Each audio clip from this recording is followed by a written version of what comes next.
नमस्कार, आप देख रहे हैं लोकतंत्र। मैं हूं आपके साथ अक्षय सिंह। देश में आगामी लोकसभा चुनाव को लेकर सियासी तापमान लगातार चढ़ता जा रहा है। देश की सत्ता हासिल करने के लिए राजनीतिक दल जोर आजमाइश में जुटे हैं। एक तरफ बीजेपी और उसका अलायंस एनडीए है, तो वहीं दूसरी तरफ विपक्षी गठबंधन इंडिया मोदी सरकार को सत्ता से उखाड़ फेंकने के लिए हर जतन करने को तैयार। लेकिन आपसी खींचतान विपक्षी खेमे के लिए सबसे बड़ी टेंशन। विपक्षी गठबंधन इंडिया पहले शरद पवार के दांव से कंफ्यूज है और अब कांग्रेस और आम आदमी पार्टी के बीच में खींचतान विपक्षी एकता के लिए जी का जंजाल बन रही है। हालांकि डैमेज कंट्रोल की कोशिशें जरूर की जा रही हैं। उधर आगामी लोकसभा चुनाव को लेकर सामने आ रहे सर्वे भी विपक्षी गठबंधन की उम्मीदों को झटका देते दिख रहे हैं। ऐसे में सवाल है कि टकराव के इन हालातों के बीच एनडीए का मुकाबला विपक्षी गठबंधन इंडिया कैसे कर पाएगा।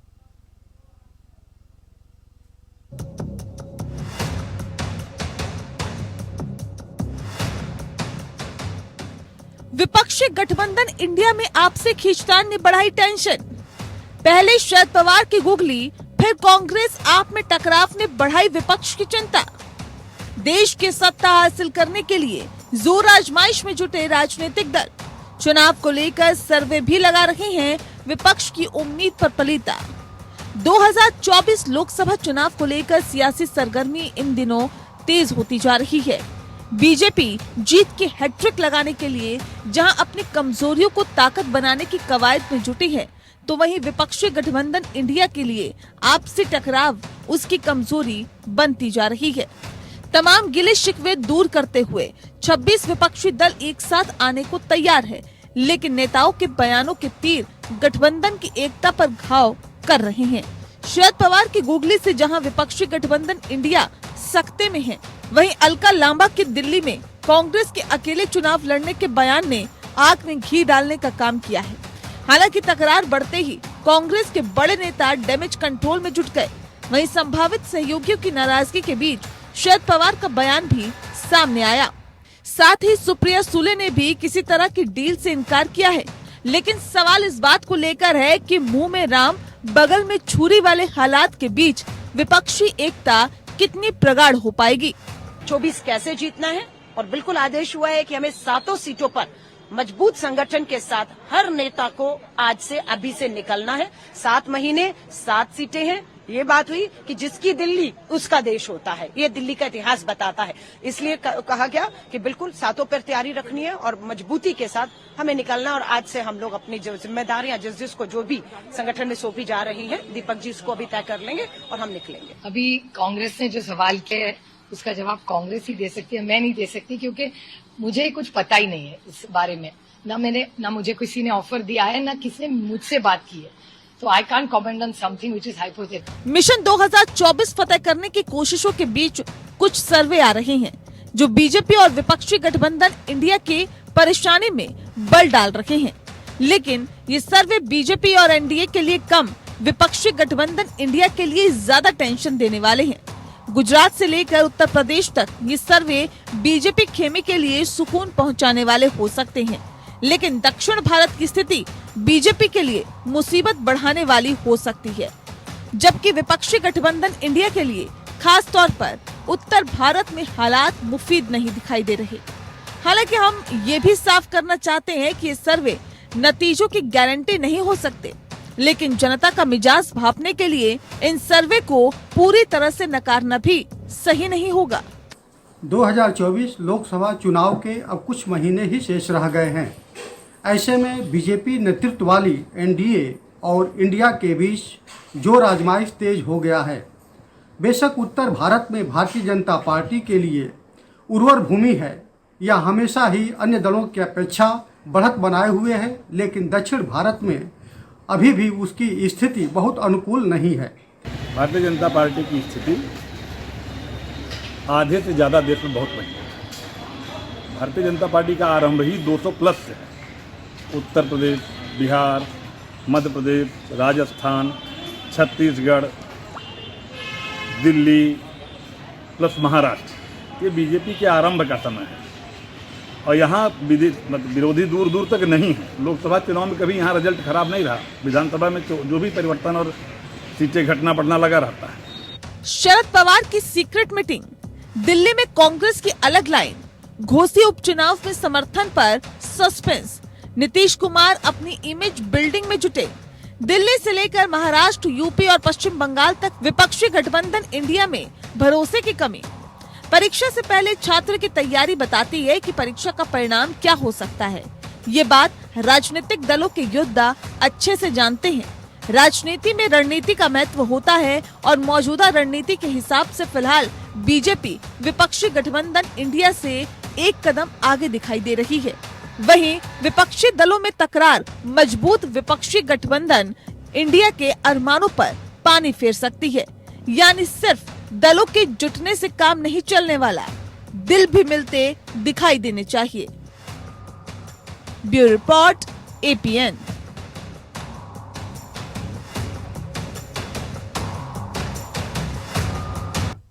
क्या तो मिशन 2024 फतेह करने को लेकर जोर आजमाइश लगातार तेज होती जा रही है। एक तरफ एनडीए गठबंधन है जो लगातार अपनी कमजोरियों को अपनी ताकत बनाने की कोशिश में जुटा है, तो दूसरी तरफ विपक्षी गठबंधन इंडिया है जिसमें आपसी तकरार उसकी मुसीबत को बढ़ाने का काम कर सकती है।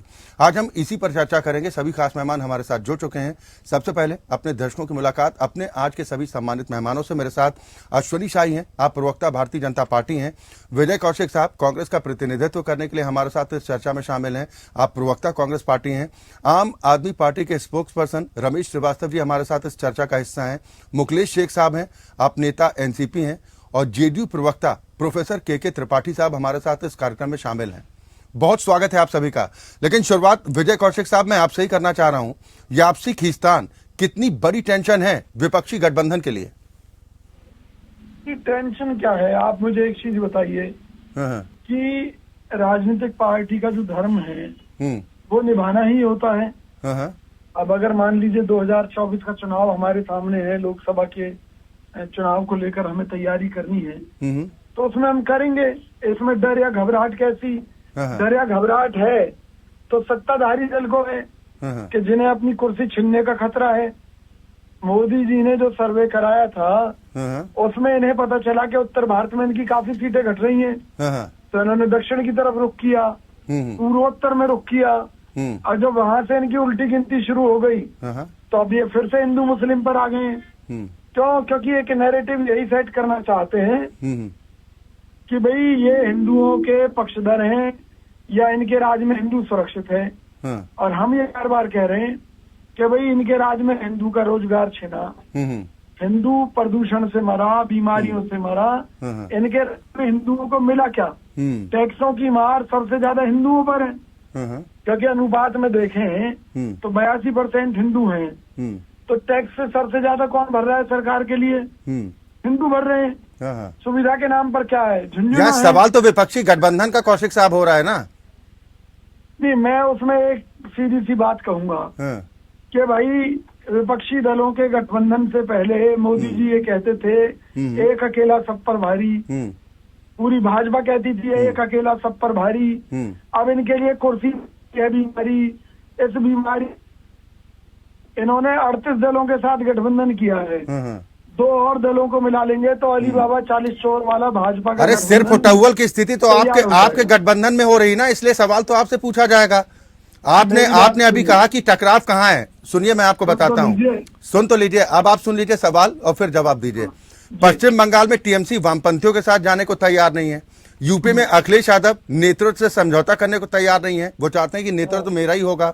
महाराष्ट्र में शिवसेना, उद्धव गुट और एनसीपी की हालत क्या है? दोनों पार्टियां टूट चुकी हैं। दिल्ली में कांग्रेस और आम आदमी पार्टी के बीच में दंगल है। आप कह रहे हैं कि ऑल इज वेल। आप सुनिए ना, जहाँ लोकतांत्रिक व्यवस्था है वहाँ पर आपसी मतभेद होते हैं, कोई बड़ी चीज नहीं है। किम जोंग के देश में, नॉर्थ कोरिया में आपको कहीं कुछ दिखता है क्या? लेकिन जहाँ तो भारत को आप लोग नॉर्थ कोरिया से उसकी संज्ञा करते हैं। सुन तो लीजिए, वहीं बीजेपी में आप ये देखिए ना कि हम ये मानते हैं कि मोदी जी की सीबीआई ईडी की तानाशाही के चलते इनके साथ जो 38 दल जुड़े हैं वो डर की वजह से इनके साथ हैं, इसलिए कोई बोल नहीं रहा, क्योंकि इनके संगठन में लोकतंत्र नहीं है, जबकि लोकतंत्र कांग्रेस गठबंधन में है। ठीक है, लेकिन कांग्रेस का ये जो लोकतंत्र आप बता रहे हैं कि कांग्रेस में लोकतंत्र है, मैं रमेश श्रीवास्तव जी आपके पास आऊंगा। कांग्रेस के लोकतंत्र का एक धड़ा यह कहता है कि आम आदमी पार्टी के साथ नहीं जाना चाहिए। संदीप दीक्षित भी उस बैठक में शामिल थे, जिसके बाद अलका लांबा का बयान आया था। वो तो कह रहे हैं कि आम आदमी पार्टी बीजेपी की दुम है, इनसे सावधान रहने की जरूरत है। अब बताइए, आप कह रहे हैं कि हम तो दोस्त हैं, हम साथ साथ हैं। भारतीय राजनीतिक इतिहास में जब कांग्रेस से वीपी सिंह बाहर आए थे, उन्होंने एक आंदोलन चलाया था और कई दलों को उन्होंने इकट्ठा करने का प्लान भी बनाया था और सफलतापूर्वक किया भी था। ऐसी सफलतापूर्वक किया था कि पूरे राजनीतिक इतिहास में एक सरकार ऐसी बनी थी जिस सरकार को वामपंथी और भाजपाई दोनों बाहर से समर्थन दे रहे थे। और उन्होंने ही कहा था, politics is the art of managing contradictions with ambition. ठीक है साहब। तो ये जो आप देख रहे हैं कि राज्य स्तर के नेताओं की कुछ बातें आ रही हैं, किसी के बारे में, किसी और के बारे में, तो ये पार्टियों के आंतरिक लोकतंत्र को तो दर्शाती हैं, साथ में महत्वाकांक्षा को भी दर्शाती हैं। और मैं स्पष्ट कहता हूं कि राजनीति में महत्वाकांक्षा लोग रखते हैं तभी राजनीति में आते हैं। सेवा की महत्वाकांक्षा कोई रखता है, कोई नेम एंड फेम की महत्वाकांक्षा रखता है, तभी राजनीति में आते हैं। तो ये राज्य स्तर के नेता अपनी पोजीशन असर्ट करने की कोशिश कर रहे हैं, जैसा दिल्ली सेवा बिल पर भी हुआ था। परंतु अब जहां तक सीटों की बात है, आपको भी पता है कि मुंबई में जो बैठक होने वाली है, उसमें सीटों के बंटवारे के लिए जो पिछली बैठक में कमेटी बनाई गई थी, उसकी रिपोर्ट आएगी। वो जब रिपोर्ट केंद्रीय नेतृत्व जो पार्टियों के हैं, श्रीवास्तव जी, वो हम सीट शेयरिंग पर तो बात ही अभी नहीं कर रहे। वो तो जब मुंबई में बैठक होगी तब आप लोग तय करेंगे, और जब चर्चा होगी तब उस पर भी हम जरूर बातचीत करेंगे। लेकिन मेरा सवाल ये है कि आखिर क्या वो जरूरत आन पड़ी कि सौरभ भारद्वाज को, चाहे अलका लांबा हो या फिर अनिल चौधरी साहब हो, उनकी हैसियत याद दिलानी पड़ गई उन्हें? देखिए, ऐसा है, आपके पिछले डिबेट में भी ये सवाल उठा था और मैंने उसको समुचित उत्तर भी दे दिया था, यथोचित उत्तर। और अब आप देखें कि एक दिन के अंदर वो बातें उठी और अगले दिन शांत भी हो गई। तो राजनीतिक दलों में मतभेद बड़े स्वाभाविक है, मतभेद नहीं है। एक बात। दूसरी बात, जो आपने कहा कि सीटों का बंटवारा बंबई में तय होगा, ओके, फिर राजनीति में चुनाव मुद्दों पर लड़े जाते, मुद्दों और सीटों पर। मुद्दा तो एक ही है ना, मोदी हटाओ। देश में जो पार्टी लोकतंत्र का घोर विरोध करने वाली है, संघवाद को समाप्त करने वाली है, और ध्यान दीजिएगा, अभी तक तो हम ये सिर्फ कहते थे, अब प्रधानमंत्री की सलाहकार समिति के अध्यक्ष विवेक देवराय जी ने बाकायदा लेख लिखकर संविधान को बदलने की वकालत की है। अब आप सोचिए कि ये जो नए आईपीसी वगैरह आए हैं, इसलिए एक सेक्शन जानते क्या है कि अगर आप नेताजी की आलोचना कर दे तो भी आप देशद्रोही हैं। देशद्रोह की धारा। चलिए, ये तो आपका तर्क है, ये आपका तर्क है, लेकिन सरकार कह रही है कि अंग्रेजों के जमाने के कानून हम खत्म कर रहे हैं क्योंकि वो अंग्रेजों को ज्यादा फायदा पहुंचाने वाले थे। खैर, हम अपने विषय पर वापस लौटते हैं ना। मैं प्रोफेसर त्रिपाठी जी आपके पास आ रहा हूं। जो अभी रमेश श्रीवास्तव जी ने कहा या विजय कौशिक साहब की तरफ से कहा गया कि भाई सब कुछ ठीक है, कहीं कोई टकराव नहीं है, क्या प्रेशर पॉलिटिक्स करने की कोशिश हो रही है? कांग्रेस दबाव बनाने की कोशिश कर रही थी आम आदमी पार्टी पर ताकि सीटों को लेकर ज्यादा हेरफेर की गुंजाइश ना रहे? देखिए अक्षय जी, भारतीय राजनीति में जो एक नया प्रयोग हुआ है, ये माननीय नीतीश कुमार ने सारे विपक्षी दलों को एक प्लेटफॉर्म पे ला करके और पटना की मीटिंग को सक्सेसफुल बनाया, बेंगलोर की मीटिंग सक्सेसफुल है। तो ये इससे जो भारतीय जनता पार्टी के अंदर जो परेशानी पैदा हो गई है, अगर आप बताइए, अगर इन्होंने एनडीए की बैठक कभी कराई 9 सालों में, और जब तक हम जनता दल यूनाइटेड भारतीय जनता पार्टी के साथ था, तब भी एनडीए की बैठक कभी नहीं बुलाई, जबकि हमारे वरिष्ठ नेताओं ने कई बार इसकी चर्चा भी की। तो सबको लेकर के चलने में इनका विश्वास नहीं है। जितने भी पुराने अलायंस थे, सबको इन्होंने धोखा दिया। हमको भी धोखा देने जा ही रहे थे कि हम इसको समझ गए और इनसे अलग होकर के हम आरजेडी के साथ गए। नहीं तो एक बार धोखा कोई दे सकता है, 2 बार बार कोई धोखा दे सकता है। इससे पहले भी तो आप साथ छोड़कर भागे थे। अक्षय जी, कभी कभी मैं हमेशा कहता रहता हूँ आपके चैनल के माध्यम से कि भारतीय राजनीति में ना तो कोई परमानेंट दोस्त होता है ना कोई परमानेंट। तो ये कहिए ना कि मुनाफे का सौदा है, जहां हमको लाभ दिखेगा। तो नीतीश कुमार जी इमेज बिल्डिंग में लगे हुए हैं क्या इस समय? देखिए इमेज, देखिए अक्षय जी, देश का अगर इस समय कोई चेहरा साफ सुथरा है तो माननीय नीतीश कुमार जी। आप माननीय नीतीश कुमार 17 वर्षों से मुख्यमंत्री के पद हैं, रेल मंत्री रहे हैं, उद्योग मंत्री रहे हैं। नहीं, बड़ा कद है, इस बात में कोई दोहरा नहीं त्रिपाठी जी, इसमें कोई शक नहीं है। आपने छवि को लेकर कहा कि उनकी व्यक्तिगत छवि पर कभी दाग नहीं लगा और काफी सीनियर नेता हैं, ये सारी बात से सहमत। लेकिन आपके इस बयान का अर्थ क्या निकाला जाए कि ये मंशा जेडीयू की है कि संयोजक विपक्षी एकता के गठबंधन का बना दिया जाए या फिर चेहरा बना दिया जाए 2024 के लिए? देखिए ये तो फैसला इंडिया को करना है। आपके दिल में क्या है? जब मुंबई में होगा, हम तो ये कह ही रहे हैं तो माननीय नीतीश कुमार उसके सूत्रधार हैं। अब तो इंडिया को सबको मिल करके तय करना है कि कौन संयोजक होगा, कौन चेयरमैन होगा, कौन डिप्टी चेयरमैन होगा, ये तो वहां तय होगा। ठीक, मुकेश भाई मैं आपके पास आऊंगा क्योंकि विपक्षी एकता का दम भरा जा रहा है कि बीजेपी चाहे जितना भी दोफाड़ कराने की कोशिश करे, हम साथ साथ हैं, ये मैसेज तो देने की कोशिश की जा रही। फिर शरद पवार साहब की गुगली से परेशान क्यों हो गए सारे साथी? मुकेश शेख साहब, आवाज पहुंच रही है आप तक? चलिए, शायद मुकेश शेख साहब तक आवाज नहीं पहुंच पा रही है। अश्वनी शाही जी, विपक्ष का टकराव बीजेपी की ताकत है और इसीलिए आप कह रहे हैं कि अब की बार फिर 300 पार? देखिए, हमारे लिए ताकत हमारी देवतुल्य जनता है जिसने माननीय मोदी जी को आशीर्वाद का कवच पहना रखा है। दूसरी ताकत हमारे सर्वोपरि हमारे कार्यकर्ता हैं और हमारी संगठन की क्षमता है। विपक्ष तो हमेशा ऐसे ही लड़ता रहेगा, तकरार होती रहेगी। और ईडी सीबीआई पर कितनी, मैं आ जाता हूँ, उस पर भी आ जाता हूँ। अभी पूरा शुरुआत तो अभी किया है, मैं उस पर भी आ जाता हूँ। अभी यहीं पर देखिए कि कभी आपके शो पर हमेशा तकरार हो जाती है। आज ही अभी खत्म होते होते देखिएगा कैसे विरोधी स्वर आएंगे। यहाँ पर लोग जो है तय नहीं कर पा रहे हैं। ईडी सीबीआई का सवाल बीच में कर दिया आपने। मैं कहता हूँ कि सभी भ्रष्टाचारी जो हैं जिन्होंने ये इंडी अलायंस बनाया, ये लोग गए थे सुप्रीम कोर्ट। सुप्रीम कोर्ट से इनको जो है सुप्रीम तमाचा पड़ा, जाइए आप लोग, संस्थाएं ठीक काम कर रही हैं। तो वहां पर भी भरोसा रखें ना, कम से कम अब ईडी सीबीआई को भाजपा के ऊपर न वो करें। संस्थाएं काम कर रही है, सुप्रीम कोर्ट ने कह दिया है। अब दूसरी बात देखिए, अभी जनता दल यूनाइटेड से मैं शुरू करता हूँ। नीतीश जी आजकल भावुक हो जा रहे हैं। कितने भावुक हो गए? अटल जी के उसमें गए, दिल्ली आए, लेकिन उनसे न कांग्रेस के अध्यक्ष मिले और न संयोजक रमेश भाई की पार्टी के मिले उनसे। कोई मिलने के, और उस दिन कौन सा था? हृदय विदारक घटना 2 हुई थी उस दिन। माननीय जो केजरीवाल जी का प्रादुर्भाव हुआ था और दूसरा अटल जी की उसमें जो है मृत्यु हुई थी। तो दोनों हृदय विदारक घटना थी इस धरती के लिए।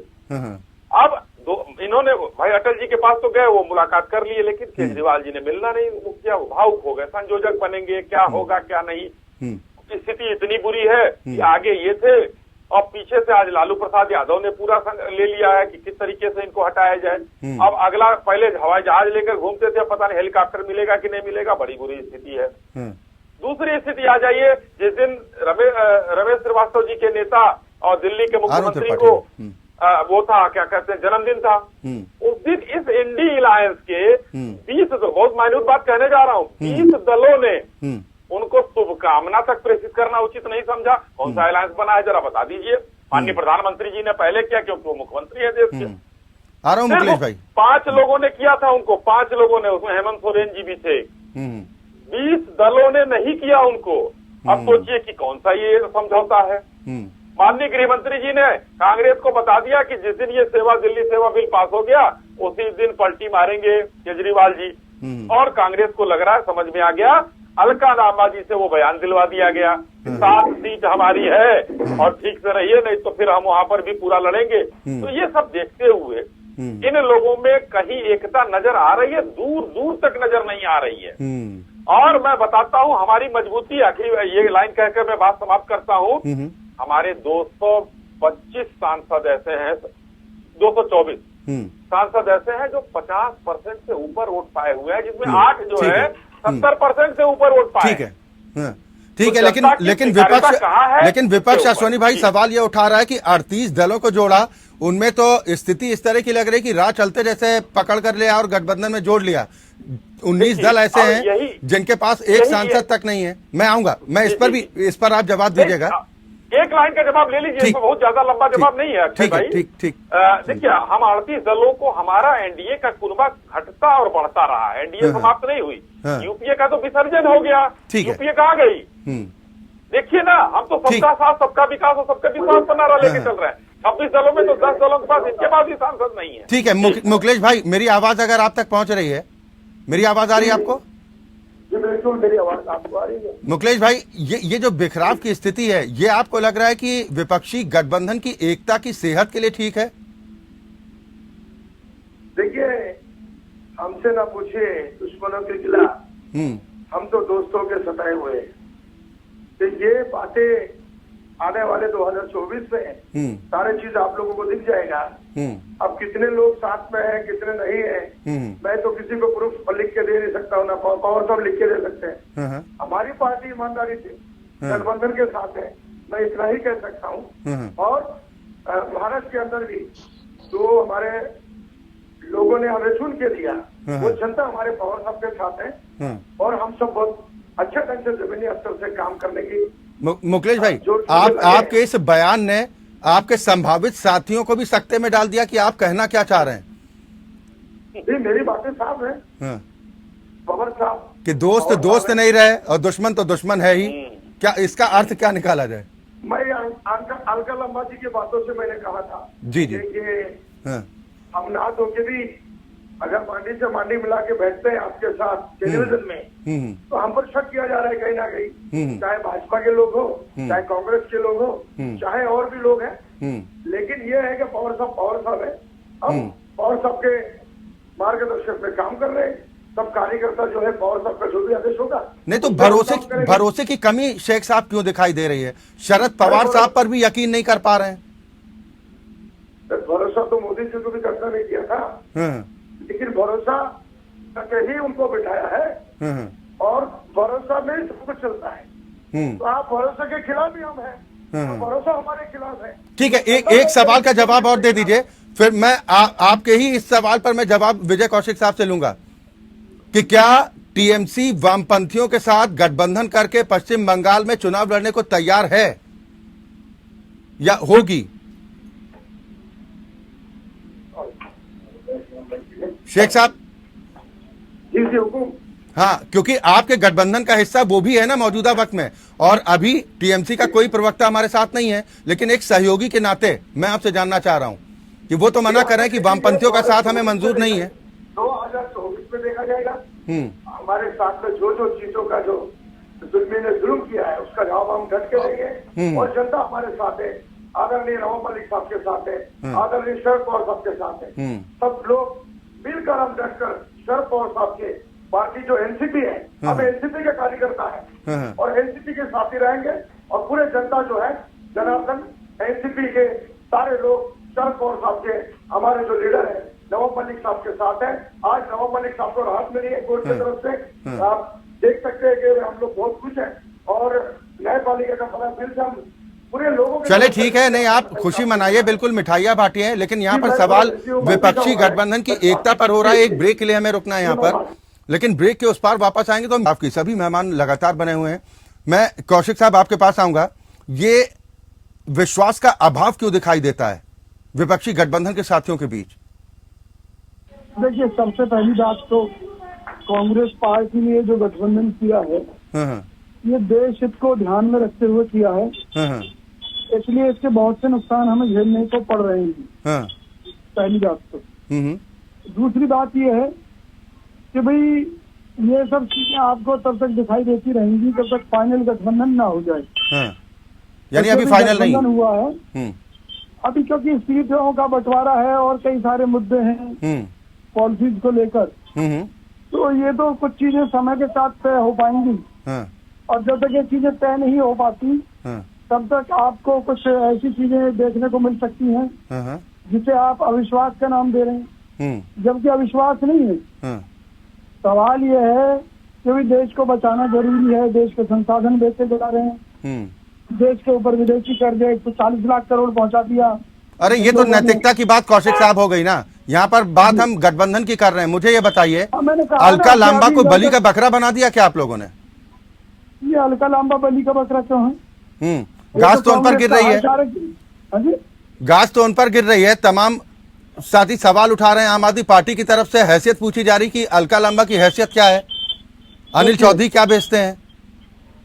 सवाल यह है कि जो इन चीजों को कह रहे हैं वो पहले अपनी गिरेबान में झांक कर देखें ना कि उनकी आपके संभावित साथी हैं आम आदमी पार्टी के, दिल्ली सरकार में मंत्री हैं सौरभ भारद्वाज। मैं कह तो रहा हूँ, वो सौरभ भारद्वाज पहले अपनी गिरेबान में झांक कर देखे ना। क्या उसकी हैसियत है कि इस तरह से कांग्रेस के नेताओं के खिलाफ इस तरह की बकवास बयानबाजी देने की? नहीं तो आपकी पार्टी के नेता भी तो है संदीप दीक्षित साहब, वो अगर आम आदमी पार्टी को कहते हैं कि ये तो बीजेपी की दुम है, ये सिर्फ अपनी जान बचाने के लिए आए क्योंकि अरविंद केजरीवाल को जेल जाने से डर लगता है, आप समर्थन कर रहे हैं संदीप दीक्षित की बात का? आप समझिए मेरी बात, हमारी पार्टी में लोकतंत्र है, हमारी पार्टी के जो नेता अपनी अपनी जगह जो बात कह रहे हैं वो सही कह रहे हैं, बिल्कुल सही कह रहे हैं। संदीप दीक्षित भी सही कह रहे हैं और सभी नेता हमारे सही कह रहे हैं। रमेश श्रीवास्तव जी, कांग्रेस का कार्यकर्ता नहीं चाहता कि आम आदमी पार्टी से गठबंधन हो। ठीक, रमेश श्रीवास्तव जी ये लीजिए दोस्ती, बहुत जरूरी है। रमेश श्रीवास्तव जी ये दोस्ती की मिसाल यहीं पर जी। रमेश श्रीवास्तव जी आपने कौशिक साहब को सुना ना? हाँ मैंने सुना, लेकिन आपने नहीं सुना ना। हाँ बताइए ना। आपने उनकी बात सुनी, देश को बचाना जरूरी है, जिस पर मैंने अपनी बात खत्म की थी। हाँ, लेकिन संदीप दीक्षित तो कह रहे हैं कि अरविंद केजरीवाल को जेल जाने से डर लगता है और इसीलिए विपक्षी गठबंधन का हिस्सा बनना चाहते हैं। वही बात तो कौशिक साहब भी कह रहे हैं। देखिए, नहीं मैंने ये नहीं कहा। संदीप दीक्षित जी ने जब दिल्ली से बिल पर मतदान होने वाली बात आई थी, तभी तो कांग्रेस के केंद्रीय नेतृत्व ने दिया था, में इंटरव्यू भी दिया था, लेकिन कांग्रेस पार्टी में चली केंद्रीय नेतृत्व की। ऐसा हर पार्टी में होता है। जैसा आप विजय जी भी कह रहे थे कि जब सब कुछ फाइनल नहीं जाता तब प्रादेशिक स्तर नहीं, तो वही तो मैं जानना चाह रहा हूँ कि अभी फाइनल नहीं है ना, अभी तो सिर्फ मेलजोल एक बार हुई है। ये कह सकते हैं कि 2 बार की मुलाकात है, टी पार्टी उसको कह सकते हैं। सर हो सकता है आपको सुनने में ये ठीक ना लगे, लेकिन आज ये पता दिन है जी, ये अलका जी का बयान आए हुए, और आप लगातार तीसरा प्रोग्राम करें इस पर। कल भी एक प्रोग्राम इसी बात पर हुआ जी। आप बातें पूरी सुनिए नेताओं की। सर तो मुझे ये बताइए ना कि अगर शरद पवार साहब की गुगली से क्यों परेशान हो गए आप लोग? सर छोड़ दीजिए, हम तो परेशान नहीं हुए। दूसरी बात क्या, अभी एनसीपी के प्रवक्ता भाई ने क्या कहा कि चाहे कुछ भी हो जाए हम गठबंधन के साथ हैं। दूसरी बात ने क्या कहा, वो ये कह रहे हैं कि एनसीपी के लिए हम काम करते हैं, एनसीपी का पक्ष रखेंगे, शरद पवार साहब हमारे नेता हैं। अरे भाई, तो हर पार्टी का कार्यकर्ता अपने पार्टी नेतृत्व के साथ है, और उस पार्टी का नेतृत्व जिस पार्टी के साथ जाएगा उस पार्टी का कार्यकर्ता नहीं। लेकिन सर संदेह खड़ा होगा, अगर एक दूसरे पर भरोसा नहीं करेंगे तो कैसे होगा? ये बताइए कि है कहाँ पृथ्वीराज चौहान साहब, ये बताइए पृथ्वीराज चौहान साहब क्यों कहते हैं कि ये डील हो गई है? अजित पवार साहब के मार्फत बीजेपी ने एक बड़ा ऑफर दे दिया शरद पवार साहब को। शरद पवार की सुपुत्री सुप्रिया सूले जी ने कहा बयान आपने अपने पैकेज में दिखाया साहब। ये तो हमने उनकी सफाई भी दिखा दी, लेकिन सवाल यह है ना कि भतीजे के साथ सीक्रेट मीटिंग करते हैं चाचा और मन से बाहर आकर बीजेपी पर प्रहार करते हैं, तो मन में शंका पैदा नहीं होगी? देखिए, मन में शंका पैदा नहीं होनी चाहिए, क्योंकि सामाजिक शिष्टाचार के नाते नेताओं की यहाँ पर मुलाकात होती रहती है। ये इसमें कोई बहुत बड़ा तूफान खड़ा करने की जरूरत नहीं है। तो ये दूसरी बात सुनिए, विजय जी की जो बात रह गई, देश को बचाने के लिए सबका साथ जरूरी है। तो पार्टी संविधान बदलना चाहती है, संघवाद बदलना चाहती है, राज्यों के अधिकारों को बदलना चाहती है, उस पार्टी के खिलाफ देश में जन जागरण करना हर जागरूक नागरिक का कर्तव्य है, और विपक्ष यही भूमिका इस समय निभा रहा है। लेकिन सवाल इसी बात को लेकर उठ रहे हैं ना सर कि आपने कहा कि ये देश को बचाने की लड़ाई है और इसीलिए आपने गठबंधन का नाम इंडिया भी रख लिया। हालांकि बीजेपी इस पर दूसरे तर्क दे रही है, लेकिन मैं त्रिपाठी जी आपके पास आऊंगा। आपको नहीं लग रहा कि विपक्षी नेताओं के जो बयान है वो विपक्षी एकता में आग में घी डालने का काम कर रहे हैं?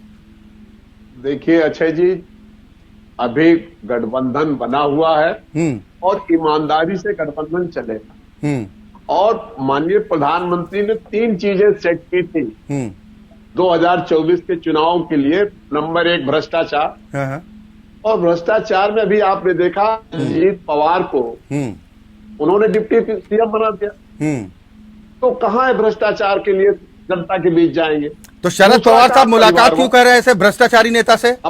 अब देखिए, अब परिवारवाद पे आप क्या कर रहे थे? यानी ये परिवारवाद ये खतरनाक है ना फिर? तो सुन लीजिए, परिवारवाद के बारे में मैं बताना चाहता हूं कि भाई इनके पास एनसीपी चली गई, परिवारवाद पार्टी है। इनके पास एलजीपी चली गई, परिवारवाद पार्टी। इनके पास निषाद पार्टी, इनके पास राजभर पार्टी। तो ये पार्टी अपना दल पार्टी, तो ये तमाम पार्टियों के साथ जब कह रहे हैं तो जनता के बीच किस लिए जाएंगे, कैसे जाएंगे, किस तरीके से जाएंगे, कौन सा मुद्दा सेट करेंगे? विपक्ष का मुद्दा बहुत अच्छा सेट है। नंबर 1 है महंगाई, नंबर 2 है बेरोजगारी, किसानों का मुद्दा, रोजगार का, इन सारे मुद्दों पे हमारा विपक्ष घेरने का काम करेगा। और इसीलिए वो समय आएगा कब? अभी आप लोग तो मीटिंगों में उलझे हुए हैं। अश्वनी शाह साहब जवाब दीजिए। वो कह रहे हैं कि विपक्षी एकता में कोई दरार नहीं है, मिसअंडरस्टैंडिंग पैदा करने की कोशिश की जा रही है, हम बहुत मजबूत हैं और कड़ी चुनौती मिलने जा रही है। देखिए, अभी आपने जो है किस तरीके से 2 लोगों को, आम आदमी पार्टी को और कांग्रेस के बयानात को सुना, और अभी उसके उधर मैंने कल भी इसका उदाहरण दिया था कि ममता बनर्जी जी की पार्टी में एक स्लोगन जारी हो गया और वो उसके बाद वो कैंपेन चालू हो गया प्रधानमंत्री बनने का। तो कितना जो है चीजें चल रही, कांग्रेस कभी उनको वो करेगी। यहाँ पर एक शेर किसी ने कहा था कि हाल ये है कि अपनी हालात पे गौर करने से बच रहा हूं मैं। तो ये हाल हो गया है इन लोगों का कि अपने हालात पर ये लोग गौर नहीं कर रहे हैं। ये लोग जो है आज स्थिति अंदर अंदर अंदर अंदर जो एक कहते ना कि एक लकड़ी है, अंदर से दीमक उसको खा चुका है और वो लकड़ी ऐसे दिख रही है। थोड़ा सा भी बीजेपी टाइप वजन पड़ेगा, वो लकड़ी भरभरा के टूट कर गिर जाएगी, सब कुछ खत्म हो जाएगा, नेस्तनाबूद हो जाएगा। आप आने वाले दिनों में देखिए कि किस तरीके से जूतम पैजार हो रही है, विचारों की इनकी जो है मारामारी हो रही है, आदान प्रदान नहीं, मारामारी। क्योंकि 11 लोगों की कमेटी अभी तक बनी नहीं, संयोजक अभी बना नहीं, यहाँ पर बैठे प्रवक्ता कह रहे हैं कभी गठबंधन हमारा हुआ ही नहीं। तो भाई इंडिया अलायंस नाम कैसे रख लिया गया? नाम रखने के बाद ही तुरंत वहां से बेंगलोर से वृंदा करात जी निकलती हैं और कहती हैं कि हम जो है कलकत्ता में, बंगाल में हम उन लोगों से, लोकतंत्र की हत्या करने वालों से समझौता नहीं करेंगे। अभी 2 चीजें मैंने गिनाई कि 20 पार्टियों ने संयोजक महोदय केजरीवाल साहब को बधाई देना मुनासिब नहीं समझा। तो कौन सा ये गठबंधन है, कौन सा इंडिया अलायंस है? अरे भ्रष्टाचारी लोग जुटे हैं अपना अस्तित्व बचाने के लिए। कोई जेल जाने से बच रहा है, कोई अपना वोट बढ़ाने के लिए है, कोई सौदेबाजी के लिए, सारा स्वार्थ पर टिका हुआ ये गठबंधन नहीं ठगबंधन है जो कि भरभरा कर गिरने वाला है चुनाव के पहले। कौशिक साहब क्या जवाब देंगे? मैं चाहता हूँ कि हमारे पास तो मुद्दे हैं कि जिन मुद्दों के चलते हमें ये अलायंस करना पड़ा और अलायंस हो चुका है।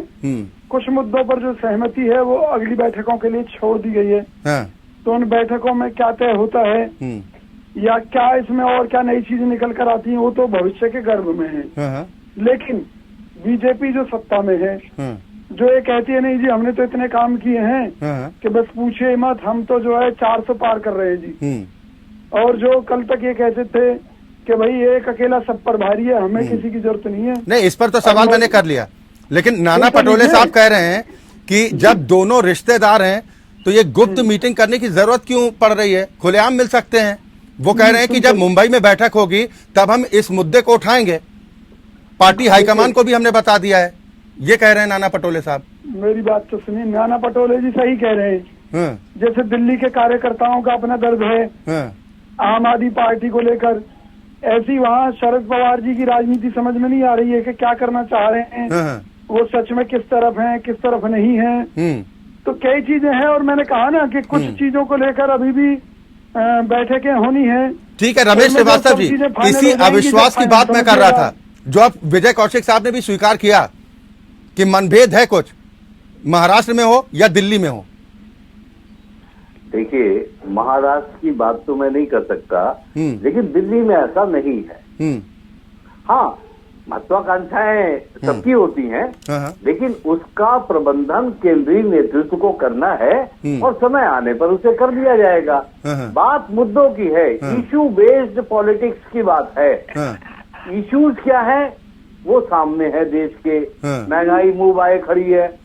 आप देखिए इन्फ्लेशन कितना बढ़ता चला जा रहा है।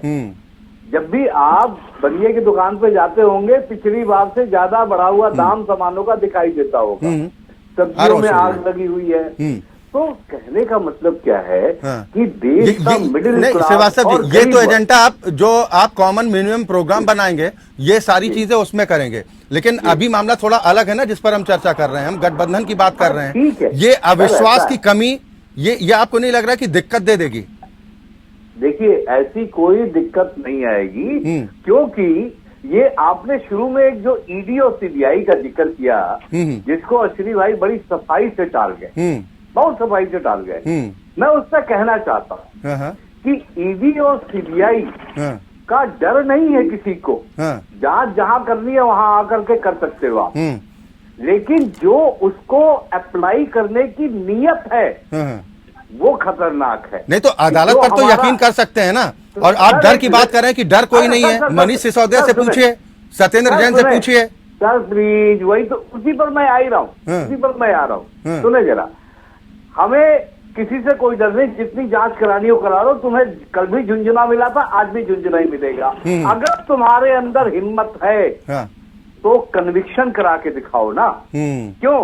क्योंकि जिसके खिलाफ ईडी की ये वही आम आदमी पार्टी रमेश श्रीवास्तव जी जो कहती थी कि आरोप लगने पर ही इनको तो फांसी पर चढ़ा देना चाहिए, इनको तो जेल भेज देना चाहिए। ये वही आम आदमी पार्टी है। सर प्लीज, अब देखिए, महाराष्ट्र में जिनको चक्की पीसिंग की संज्ञा दी जाती थी, आज उनके हाथों में जेल खाना है। एक बड़ा पुराना शेर अश्विनी भाई को शेर की बड़ी याद आती है।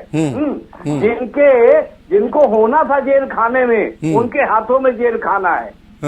ये है समाज का ताना बाना। ठीक है, अश्विनी शाही साहब जवाब दीजिए। अरे, जेल खाना तो लोगों ने, पूरे विश्व ने देखा किस तरीके से ड्राई फ्रूट खाया जा रहा था, और एक जो है पास्को का आरोपी जो है मसाज कर रहा था। पूरा जेल खाना देखा लोगों ने, और वो जेल खाना सिर्फ आप ही लोग बना सकते हो। जेल मंत्री जेल में, आपने देखा होगा।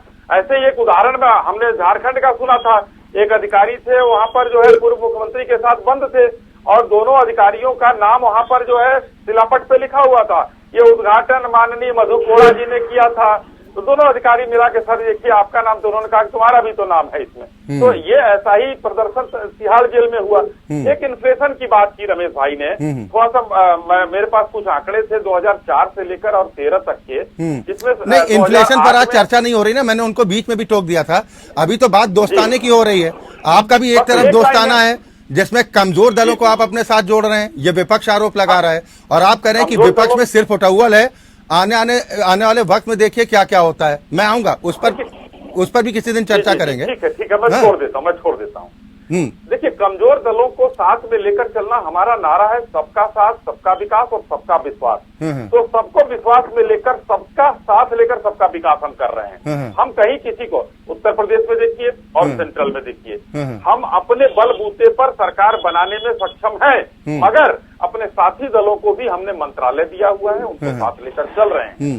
जो लोग हमको सपने दिखाकर भाग गए थे, महाराष्ट्र में जैसे मैंडेट मिला हमको शिवसेना के साथ, और वो लोग मुख्यमंत्री बनने के लिए भाग गए, तो उनको छोड़ दीजिए। लेकिन देखिए, असली शिवसेना फिर हमारे पास आ गई है। हम सबको साथ में लेकर पूरे देश में चलेंगे, और हमारा विसर्जन नहीं हुआ है कहीं। हम इसको बड़े फख्र के साथ कह सकते हैं, एनडीए जिंदा था, जिंदा है और आगे भी जिंदा रहेगा। ठीक, आप सबको साथ लेकर चलने की बात कर रहे हैं। इस सफर के साथ ही शरद पवार साहब भी होंगे क्या?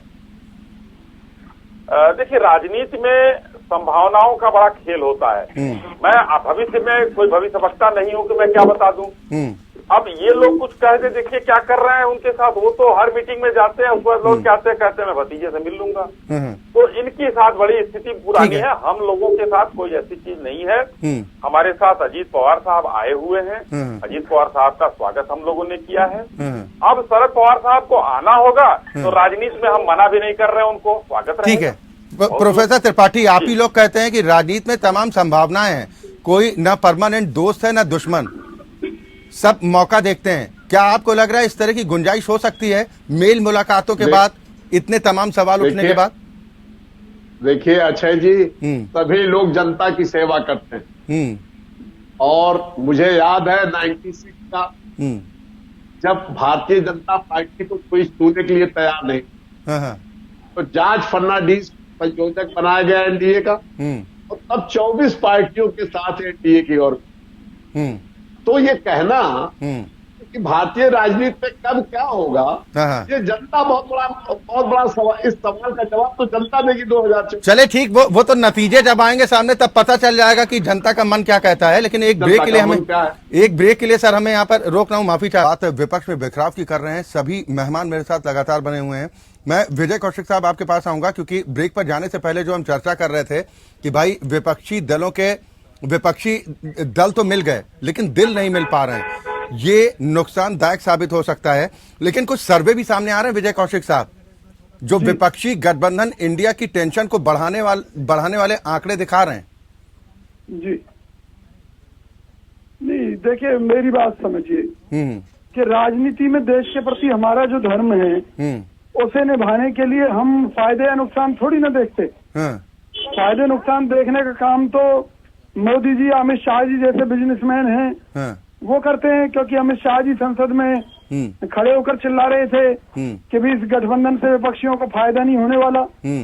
अरे भाई, फायदा हो या नुकसान, मुद्दा वो नहीं है। मुद्दा ये है कि देश के जो आज आर्थिक हालात हैं, जो सामाजिक हालात हैं, उनके चलते अगर हमने अपनी जिम्मेवारी को नहीं निभाया तो देश बर्बाद हो जाएगा। तो कांग्रेस सीटों का समझौता करने के लिए तैयार है? यानी निश्चित तौर पर देखिए, हमारे लिए प्रायोरिटी इस समय देश है और बाकी चीजें बाद में है।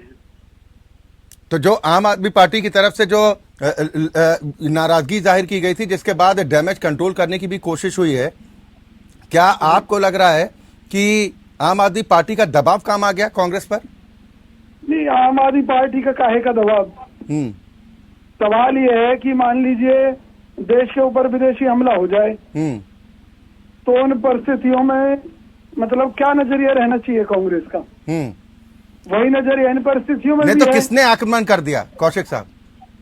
आप ये देखिए ना, गरीब आदमी की जेब पर जिसने आक्रमण किया है, जिसने गरीब के इलाज में आक्रमण किया है, जिसने आम आदमी को गरीब 15,000 करोड़ दे दिया विश्वकर्मा योजना में, जिसने विदेशी कर्ज बढ़ाकर हर भारतीय को कर्जदार कर दिया है, जिसने चाइना के साथ व्यापार घाटा बढ़ाकर 100 अरब डॉलर पहुंचाकर जो 95 पैसा आप लोग खा जा रहे थे, 85 पैसा तो हमारी लड़ाई उस भारतीय जनता पार्टी। ठीक, अश्वनी भाई आ रहा हूँ आपके पास। कौशिक साहब, अश्वनी साहब कह रहे हैं कि ये तो आपकी पार्टी के दिग्गज नेता और देश के पूर्व प्रधानमंत्री खुद खुले मन से कहते थे कि 1 रुपया भेजता हूँ 85 पैसा पहुंचता है। यानी आप लोग खुद स्वीकार कर रहे थे कि भ्रष्टाचार आपके शासन में था? नहीं, अगर एक चीज आज से 20 साल पहले, 30 साल पहले हमारे नेता ने कही तो आप उसकी ईमानदारी देखिए ना। अगर राजीव गांधी जी, सुनिए ना, अगर राजीव गांधी जी भ्रष्ट होते या हमारी सरकार उस समय भ्रष्ट होती तो क्या राजीव गांधी जी इस बात को स्वीकार करते? नहीं करते। उस समय जिन राज्यों में दूसरी भी पार्टियों की तो सरकारें थी, तो सही मायने में तो उन्होंने पूरे देश की दशा को उसके माध्यम से इंगित किया। और फिर मैं ये कह रहा हूँ, क्या कोई चोर कहेगा? यानी भ्रष्टाचार तो हुआ आपके शासन के दौरान। आप सफाई दे लें, माफी मांग लें, कान पकड़ लें, उससे क्या होता है? जनता का तो नुकसान हुआ ना। क्या नुकसान हुआ? अरे सर, 1 रुपए में 85 पैसे खाए जाते हैं, आप कह रहे हैं कि जनता का क्या नुकसान हुआ? क्या राजीव गांधी जी के सच बोलने से देश का नुकसान हुआ? सर मुझे बताइए, अगर उपलब्धियां सरकार की हो सकती हैं तो नाकामियां भी तो सरकार की होंगी ना। तो मानी ना, राजीव गांधी जी ने उस समय मानी। तो मैं वही तो कह रहा हूँ आपसे। अपनी कि गलती भ्रष्टाचार मानी। उस वक्त चरम पर था। रमेश श्रीवास्तव जी, इसका मतलब क्या है? क्या गया बताइए रमेश श्रीवास्तव जी, जी इसका अर्थ क्या होता है किसका? कि हाँ, हमने अगर स्वीकार कर लिया कि हाँ भाई 1 रुपए में 85 पैसे चोरी हो जाते हैं, बीच में ही भ्रष्टाचार की भेंट चढ़ जाते हैं, 15 पैसे जनता तक पहुंचते हैं, तो ये सरकार की तो नाकामी हुई ना, क्या आप हैंडल नहीं कर पाए? देखिए, वो तो कांग्रेस के प्रवक्ता ने उसका जवाब दे ही दिया। हाँ, आज जो हुआ हाँ, कि 1 किलोमीटर का NH बनाने में, नेशनल हाईवे बनाने में कितने 17 करोड़ से लेकर के 250 करोड़ का खर्चा कैसे बढ़ा, मुझे ये बताइए। आज क्या कहाँ जा रहा है वो रुपया? 1 रुपया भेजा जा रहा है सड़क बनाने में, हाँ, तो कितना बढ़ जा रहा है, कितने गुना बढ़ जा रहा है वो। दूसरा, कृषि कानून, कृषि कानून हाँ। किस विदेशी सॉफ्टवेयर कंपनी को चलाने वाले आदमी पे भारत में कृषि कानून बनाए गए, इस पर थोड़ी बहस कर लीजिए। क्यों इतना बढ़ता जा रहा है? मोरबी में जो पुल गिर गया, क्यों गिर गया साहब? कहने का मतलब क्या है कि आज जो भ्रष्टाचार का लेवल है, और सबसे बड़े प्रतीक पवार साहब, अजीत पवार साहब, जिनको आपने ला करके पहले सुबह के अंधेरे में शपथ दिलाई थी और फिर दिलाया, और अभी अश्विनी भाई एनडीए कर रहे थे। सबसे ज्यादा बार एनडीए ही टूटा साहब, शिवसेना टूटी, नीतीश कुमार जी यहाँ टूटे, तो इनके बड़े बड़े साथी तो इनसे छिटके हैं, यूपीए से नहीं छिटके। विपक्ष आज भी एक है, और आप देख लें, हम 26 हैं, ये 38 हैं। ठीक है, महाभारत का अभी आपने मोरबी का उदाहरण दिया, त्रिपाठी जी से आपने सवाल नहीं पूछा कि 750 करोड़ का पुल बह गया पानी में? उसका जवाब उनके मुख्यमंत्री जी आप नहीं देंगे, साथी हैं, आपका तो बनता है ना।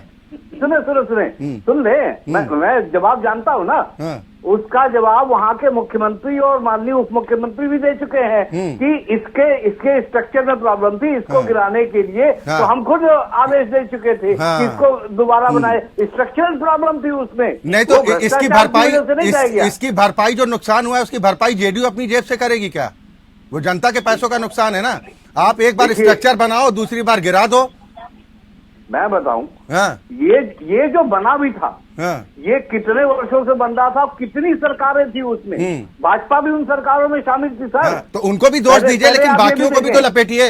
पहले आप ये भी देखें, भाजपा भी तो जितना सवाल हमसे बनता है उतना ही सवाल भाजपा से ही बनता है। चले ठीक सर।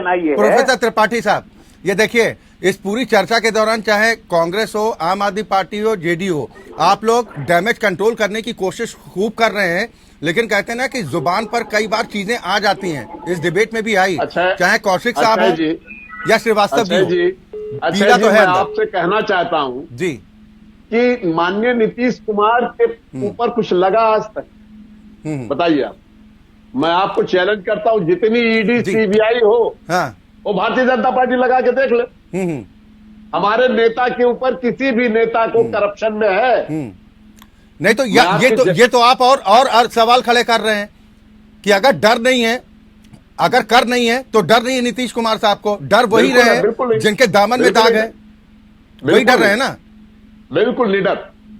ठीक, चले चर्चा के समापन का वक्त है, समय से ज्यादा इजाजत नहीं देता है, लेकिन दावे अपने अपने जरूर किए जा रहे हैं। इस बात में भी कोई दो राय नहीं कि 2024 का मुकाबला काफी दिलचस्प होगा। एक तरफ एनडीए गठबंधन है, दूसरी तरफ विपक्षी गठबंधन इंडिया, जिसकी बाट भी जो ही जा रही है, और दावे भी किए जा रहे हैं कि जल्द से जल्द एक इतना बड़ा विपक्षी गठबंधन खड़ा होगा जो बीजेपी को सत्ता से उखाड़ फेंकेगा। लेकिन बीच बीच में नेताओं के इस तरह के बयान सामने आते हैं जो विपक्षी एकता की राह में कांटे डालने की कोशिश करते दिखाई देते हैं। बहुत शुक्रिया आप सभी मेहमानों का मेरे साथ इस चर्चा में शामिल होने के लिए, और इसी के साथ लोकतंत्र में अभी के लिए बस इतना ही। खबरें लगातार जारी हैं।